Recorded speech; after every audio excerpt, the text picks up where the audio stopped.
प्रचंड बहुमतासह महायुती सत्तेत आली असली तरी वादाचे फटाके फुटत असल्याची चर्चा सध्या सुरू आहे। सरकार स्थापन करताना सत्ता वाटपावरून संघर्ष सुरू असल्याची चर्चा आहे।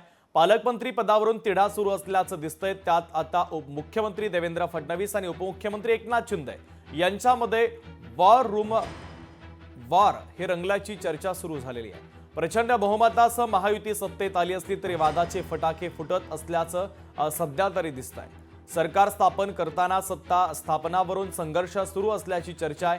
पालकमंत्री पदावरून तिढा सुरू असल्याचं देखील एका बाजूला दिसतंय। त्यातच आता मुख्यमंत्री देवेंद्र फडणवीस आणि उपमुख्यमंत्री एकनाथ शिंदे यांच्यात हा नवाच संघर्ष आता सुरू झाल्याची चर्चा राजकीय वर्तुळामध्ये रंगते आहे।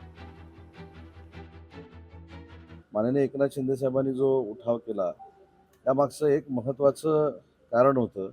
तर वंदनीय बाळासाहेबांनी स्पष्ट असं सांगितलं होतं की काँग्रेसमय शिवसेना मी व्हायला देणार नाही आणि काँग्रेसबरोबर जाऊ नये ही आमची सगळ्यांची भूमिका होती। काँग्रेसनं जो धनुष्यबाण आमचा काढून घेतला होता तो वंदनीय बाळासाहेबांचा धनुष्यबाण पुन्हा आणण्यासाठी माननीय एकनाथ शिंदे साहेबांनी उठाव केला आणि त्या उठावामध्ये आम्ही सामील झालेलो होतो। आपल्या एक लक्षात येत असेल की या विधानसभेच्या निवडणुकीनंतर माननीय एकनाथ शिंदे साहेबांचं शिवसेनेचं नेतृत्व हे महाराष्ट्रभर तर सर्वमान्य झालं आहे, पण देशभरामध्ये देखील झालेलं आहे आणि शिवसेना ही वंदनीय बाळासाहेबांच्या विचारानं चालणारी आहे आणि ती एकनाथ शिंदे चालवतात त्याच्यावर शिक्कामोर्तब देखील झालेला आहे। यांच्यामध्ये तंगड्यात तंगडं घालण्याचा कार्यक्रम सुरू आहे।